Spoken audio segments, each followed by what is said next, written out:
मध्य प्रदेश के भोपाल में विकसित मध्य प्रदेश के अंतर्गत एक राष्ट्रीय कार्यशाला का आयोजन किया जा रहा है, जिसका फोकस रोजगार आधारित शिक्षा पर है।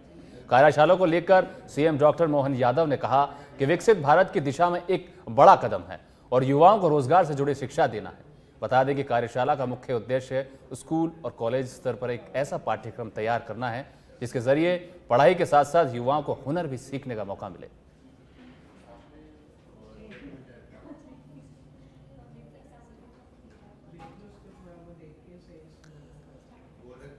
मध्य प्रदेश ने 2020 में ये नई शिक्षा नीति लागू की है। पढ़ाई के साथ साथ युवाओं को निखारा जाएगा और विकसित मध्य प्रदेश को लेकर यह राष्ट्रीय कार्यशाला का आयोजन किया गया है। रोजगार आधारित शिक्षा पर कार्यशाला का फोकस है।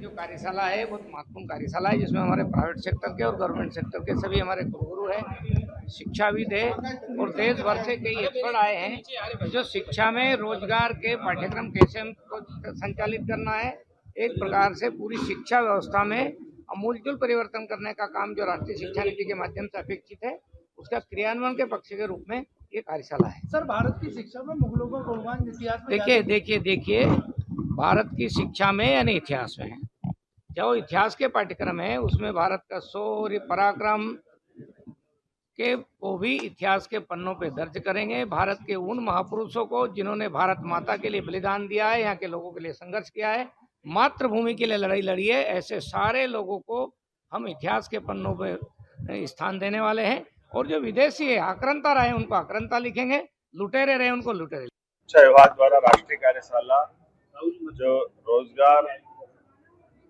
रोजगार आधारित कोर्स के बारे में दिन भर अलग अलग प्रकार के विद्वानों को ला करके अलग अलग संस्थानों के साथ प्राइवेट और निजी सभी सरकारी सभी विश्वविद्यालय के कुलगुरु सब मिलकर के इस पर चर्चा भी करेंगे।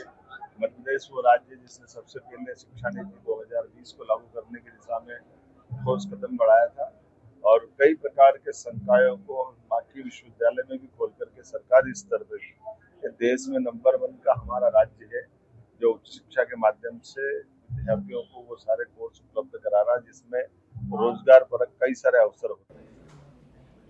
अब खबर भिंड से है, जहां भिंड कलेक्ट्रेट में आयोजित जन सुनवाई में एक अनोखा और भावुक कर देने वाला दृश्य देखने को मिला, जब जनपद पंचायत अटेर के रिदौली निवासी राजेंद्र सिंह भदौरिया ने सुनवाई के दौरान अपनी समस्या रखते हुए कहा कि वो कानों से सुन नहीं पाते हैं और उन्हें कान की मशीन की जरूरत है।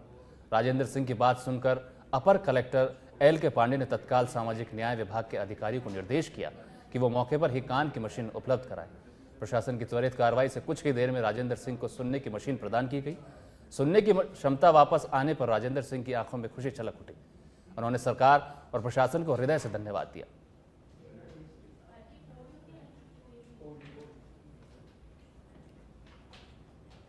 जन सुनवाई में अटेर ब्लॉक के रिदौली गांव के निवासी राजेंद्र सिंह भदौरिया जी जन सुनवाई में आए थे।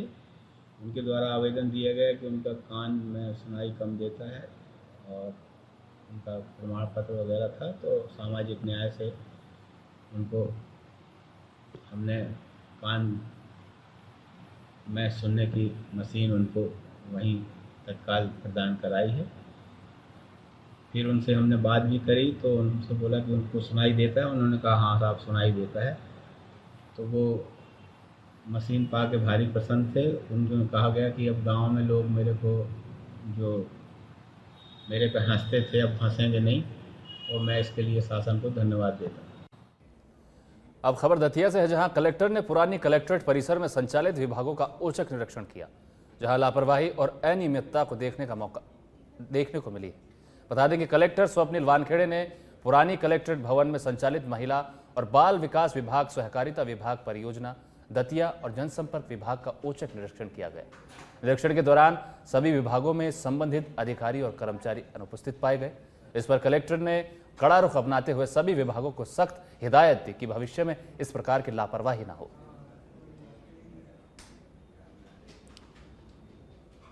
कलेक्ट्रेट परिसर में संचालित विभागों का औचक निरीक्षण किया गया है और कर्मचारी अनुपस्थित मिलने पर नाराजगी जताई गई है।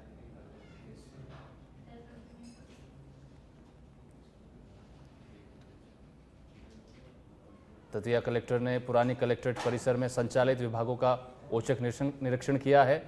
जहां लापरवाही और अनियमितता को देखने को मिली है, वहां बता दें कि कलेक्टर स्वप्निल वानखेड़े ने पुरानी कलेक्ट्रेट भवन में संचालित महिला और बाल विकास विभाग, सहकारिता विभाग, परियोजना, दतिया और जनसंपर्क विभाग का औचक निरीक्षण किया है। निरीक्षण के दौरान सभी विभागों में संबंधित अधिकारी और कर्मचारी अनुपस्थित पाए गए। इस पर कलेक्टर ने कड़ा रुख अपनाया और सभी विभागों को सख्त हिदायत दी है और भविष्य में इस प्रकार की लापरवाही ना हो, इसके भी निर्देश दिए हैं।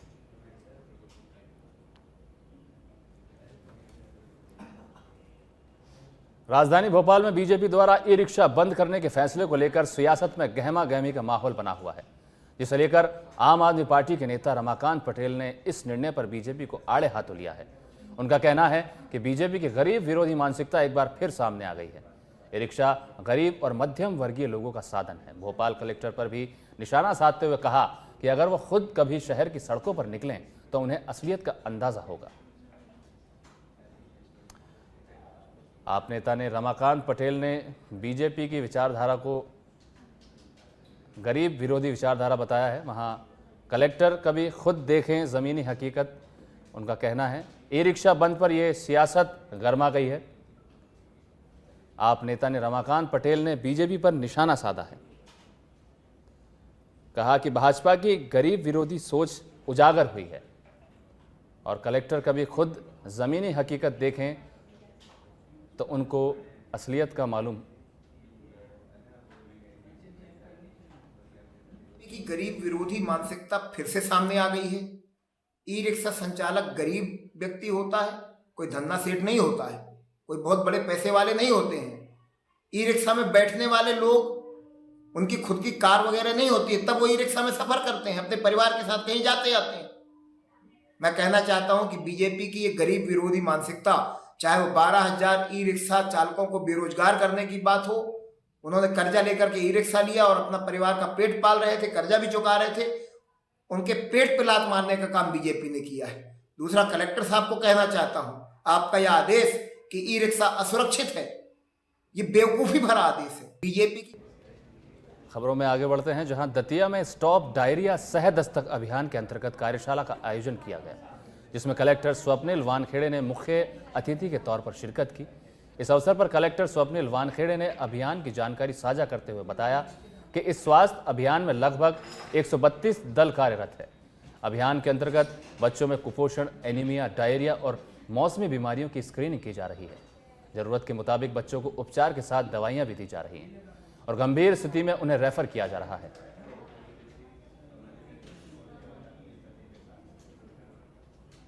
दल कार्यरत पिछली बार थे और इस बार भी रहेंगे।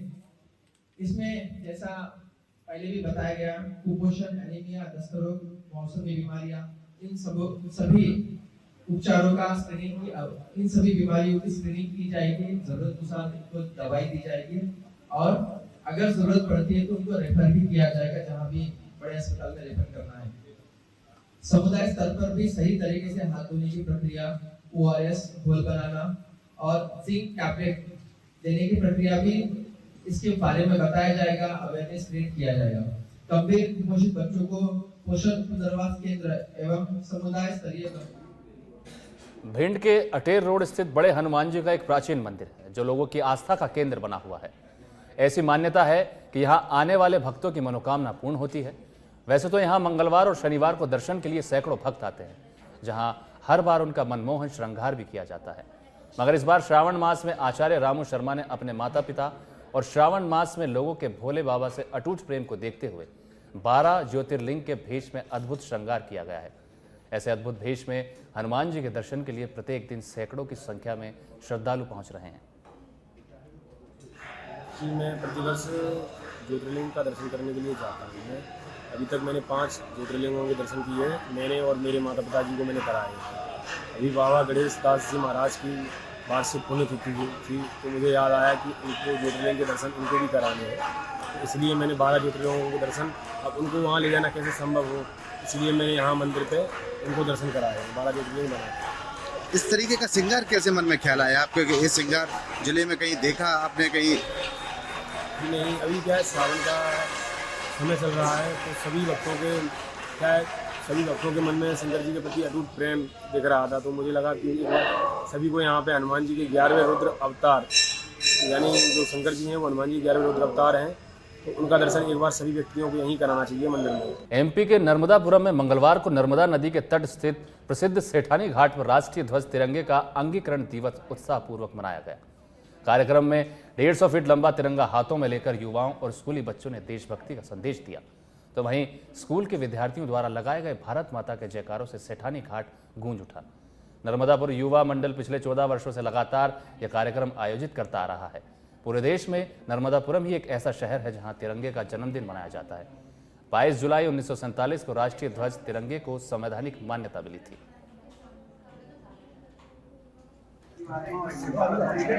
युवा मोर्चा के द्वारा नर्मदापुरम मंडल के द्वारा विश्व प्रसिद्ध सेठानी घाट पर तिरंगा के सम्मान के रूप में हमारे भारत का तिरंगा, जो कि प्रथम बार 22 जुलाई 1947 में हमारे देश को ध्वजा को सम्मान मिला, तो आज उसी ध्वजा के सम्मान में हम सभी लोगों ने मिलकर यहाँ पर सेठानी घाट। मध्य प्रदेश के छतरपुर में एक और कलंकित कथा सामने आई है, जहां सुंदरता के आधार पर पत्नी ने पति को छोड़ दिया। इतना ही नहीं, इसके बाद पत्नी ने पति को जान से मारने तक की धमकी दी है, जिसे लेकर ओरछा रोड थाना क्षेत्र के भगवंतपुरा निवासी विनोद अहिरवार ने पुलिस अधीक्षक कार्यालय में शिकायत दर्ज करवाई है। इस दौरान उन्होंने बताया कि उसकी शादी जून 2023 में गोमती अहिरवार से हुई थी, जो उस समय 12वीं तक पढ़ी थी। विनोद ने कड़ी मेहनत कर अपनी पत्नी को आगे पढ़ाया लिखाया। अब विनोद का आरोप है कि पढ़ लिख जाने के बाद उसकी पत्नी उसके साथ नहीं रहना चाहती है। लिखा है, सब कुछ करवाया है, वो कॉलेज से रहना नहीं चाहती है। हम सुंदर है, हमें तुम्हारे से रहना है। कैसा कि कौन सी थी? देवी चल रही। कब की थी शादी आप लोगों की? 22 जून 2023 में हुई थी। फिर क्या किया आपने? कुछ नहीं, वही पहले पढ़ाया अपने, तो मेहनत की, मैंने पढ़ाया, चाहे सब चीज हो गई, पढ़ाई हमें रहना नहीं। अब क्या कहती है? अब हमें साथ नहीं रहना। हमें क्यों नहीं रहना? हम सुंदर है, हमें रहना। तो संजय कौन सुंदर है? मेरे घर वाले भी चले। और आप? हम नहीं चले, हम नहीं सुंदर नहीं, हम सारे। हम लोग आज कहाँ आए हैं आप? आज एसपी ऑफिस में आए। आवेदन दे दिया है? जी दे दी सर। क्या चाहते हैं आप? हम चाहते हमें न्याय मिले, कार्रवाई चाहते हैं। कार्रवाई चाहते हैं। लेकर के आके बहू है जौन सुबह हमारा तंग करें, रात में भाग जाए, और को कोनो किया ही नहीं है कितनी देर कहाँ चली जाए। हम लोग जब डेरे तो हम बगल वाले और जग जाए, तो हम लोग बाहर देखें तो बाहर कहूँ दोरे में मिले खड़ी, कहूँ बकरी में मिले खड़ी, कहूँ छतन पे मिले खड़ी। इतने परेशान है हम उससे। हाँ, और क्या कहना, आज किस लिए आए हैं फिर आप? आज इसलिए आए हैं कि मान लो हमें तो बहू चाहने हैं, हम थोड़ी रहोगे। हाँ। हम तो ले कर भी आए कि मान लो दो ही अच्छी तरह से रहें खाएं। क्या कहती है, पहले क्या थी और अब क्या है? अब पहले यही थी, वो तो 2 बार आई सोचने ये ऐसा ही करो। क्यों करती है सब? अब क्या पता है क्या। मध्य प्रदेश के दतिया जिले में एक बड़ी वारदात सामने आई है। जिले के गोदन थाने में पदस्थ सहायक उप निरीक्षक प्रमोद पावन ने मानसिक प्रताड़ना से तंग आकर आत्महत्या कर ली। सोमवार मंगलवार दरमियानी रात एएसआई ने अपने सरकारी आवास में फांसी लगाकर जान दे दी। आत्महत्या से पहले उन्होंने 3 वीडियो बनाए और अपने बेटे को भेजे, जिसमें थाना प्रभारी सहित 4 लोगों पर गंभीर आरोप लगाए गए। एएसआई ने वीडियो में बताया कि उन्हें लगातार 24 घंटे की ड्यूटी दी जाती थी, थाने से बाहर नहीं जाने दिया जाता था और उन्हें जाति सूचक गालियां भी दी जाती थी। यहां तक कि रेत माफिया ने उन्हें ट्रक के नीचे फेंकने की धमकी भी दी थी।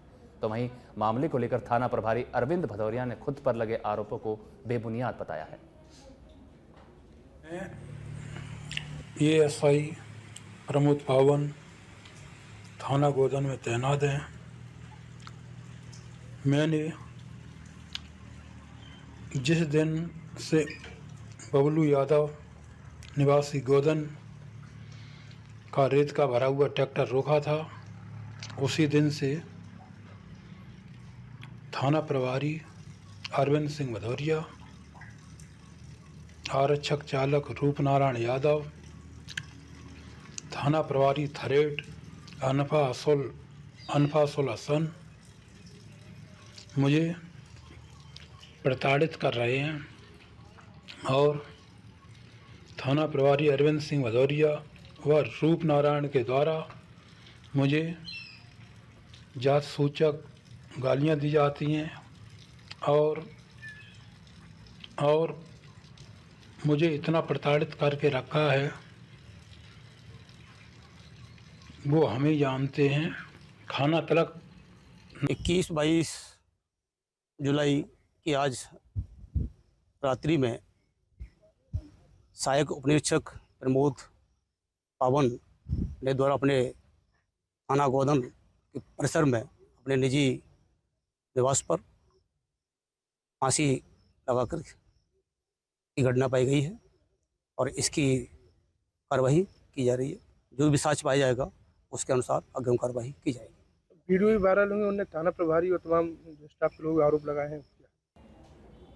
छतरपुर में 6 साल की मासूम बच्ची ने खेल खेल में चुंबक निगल ली, जिसके बाद परिजन उसे तुरंत छतरपुर जिला अस्पताल लेकर पहुंचे, जहां सर्जन डॉक्टर मनोज चौधरी ने बिना ऑपरेशन के कुशलतापूर्वक चुंबक निकाला। बता दें कि डॉक्टर चौधरी बच्चों के गले में फंसी वस्तुओं जैसे सिक्के या अन्य चीज़ों को निकालने में माहिर हैं और अब तक सैकड़ों बच्चों का सफल इलाज कर चुके हैं। 6 साल की बच्ची मानवी जैन जिसका नाम था और छतरपुर की ही रहने वाली थी। उसने रात में 8:30 बजे के आसपास एक चुम्बक खा ली थी और वो चुम्बक उसके गले में फंस गई थी। इसके कारण उसको काफ़ी दर्द हो रहा था और बच्ची को खाने पीने में भी तकलीफ़ हो रही थी। उस चुम्बक को एक रबर ट्यूब की सहायता से बिना किसी। खबरों में आगे बढ़ते हैं। छतरपुर के police line press conference hall में लोगों की खुशी का ठिकाना नहीं था। वजह थी उनके खोए हुए मोबाइल फ़ोन उन्हें वापस मिल गए थे। एसपी ने बड़ी कार्रवाई करते हुए 85 गुम हुए मोबाइल फ़ोन रिकवर किए और उनके मालिकों को सौंपे। इन मोबाइलों की कुल कीमत अनुमानित 25 लाख रुपए से अधिक बताई गई है। बता दें कि इन गुम हुए मोबाइलों की शिकायतों पर कार्रवाई करते हुए पुलिस ने मोबाइल ट्रैकिंग सिस्टम और तकनीकी सहायता से मोबाइलों को अलग अलग स्थानों से ढूंढ निकाला।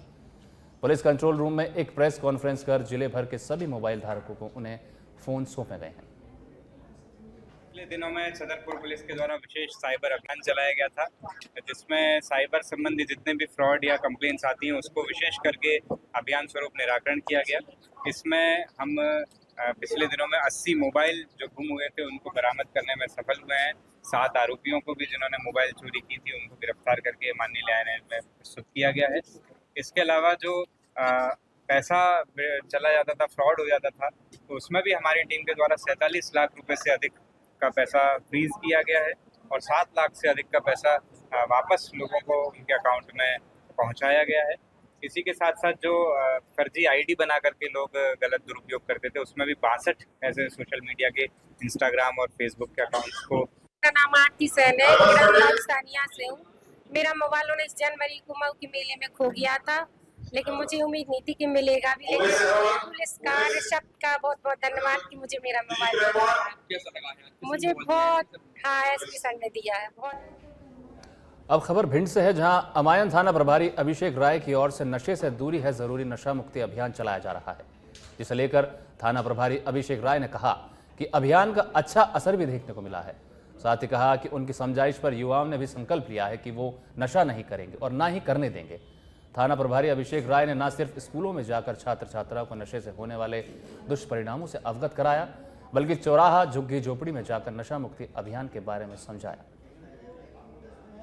नशा मुक्ति अभियान चलाया जा रहा है, जिसमें वरिष्ठ अधिकारी द्वारा नशा मुक्ति अभियान के लिए आमजन को जागरूक करने हेतु निर्देशित किया गया, जिसमें कि दिनांक 15 तारीख से 30 तारीख तक निर्देशित किया गया था, जिसमें हम लोग द्वारा स्कूल, आम जनता, झुग्गी झोपड़ी और क्षेत्र में घूमकर सभी को जागरूक कर रहे हैं कि नशा से क्या दुष्परिणाम होते हैं, नशे से कितनी परेशानियां होती हैं, नशे के कारण रोकथाम के लिए प्रयास क्या करने चाहिए, जिनसे क्या है सामाजिक सुदृढ़। एमपी के छिंदवाड़ा से बड़ी खबर है, जहां बीजेपी कार्यकर्ताओं ने अवैध शराब को पकड़ा है। बोलेरो में रखी 45 पेटी शराब को जब्त किया गया है। पुलिस को दी गई जानकारी के अनुसार किराना दुकान पर यह शराब उतारी जा रही थी। तामिया के माहुल झीर थाना क्षेत्र में यह कार्रवाई की गई है। मध्य प्रदेश में हमारे मध्य प्रदेश के यशस्वी मुख्यमंत्री डॉक्टर मोहन यादव जी के द्वारा नशा मुक्ति अभियान का जो कार्यक्रम चलाया जा रहा है, उसके तहत ये झिरपा चावल पानी ठेकेदार द्वारा ग्रामीण क्षेत्रों में जगह जगह किराने की दुकानों पर दारू बेची जा रही है। आज ग्रामीणों ने माहौलझिर और पाठी में इस गाड़ी को पकड़ा है और पुलिस द्वारा इस पर कार्रवाई की गई है। कहाँ कहाँ सप्लाई कर रहे थे रास्ते में? ये लगभग सभी ग्रामीणों में जो शिकायत आ रही है, सभी ग्रामीण क्षेत्रों में किरानों की दुकान के माध्यम से ये दारू बेचने का काम करवा रहे हैं। कुचिया दुकानों में ये हर गांव में बेच रहे हैं और जिससे ग्रामीण पीते हैं और एक्सीडेंट के शिकार होते हैं। इसलिए आज हमने यह मुहिम चलाकर माहौलझिर और अनहोनी पकड़ने के बाद में ड्राइवर महोदय से पूछे कि भाई तुम्हारे पास कोई टीपी है क्या? तो बोले भैया मेरे पास कुछ नहीं है टीपी और ना मेरे पास मोबाइल। हमने मोबाइल में पूछा कि भैया अगर मोबाइल में तुम्हारे में टीपी हो तो वो बता दो। बोले साहब मेरे पास कुछ नहीं है, मैं ड्राइवर आदमी हूँ। मध्य प्रदेश के भिंड से बड़ी खबर है, जहां बिजली विभाग के कर्मचारी के साथ मारपीट की गई है। आउटसोर्स कर्मचारी मोहित अग्रवाल के साथ ये मारपीट की गई। कांग्रेस विधायक केशव देसाई के प्राइवेट सेक्रेटरी पर आरोप लगाया गया है। काम को लेकर आए दिन गाली गलौज और धमकी देने का आरोप लगाया गया है। कर्मचारी ने कार्रवाई करने की मांग को लेकर शिकायत दर्ज की है। पुलिस मामले की जांच में जुटी है। भिंड के गोहद थाना क्षेत्र का ये पूरा मामला बताया जा रहा है।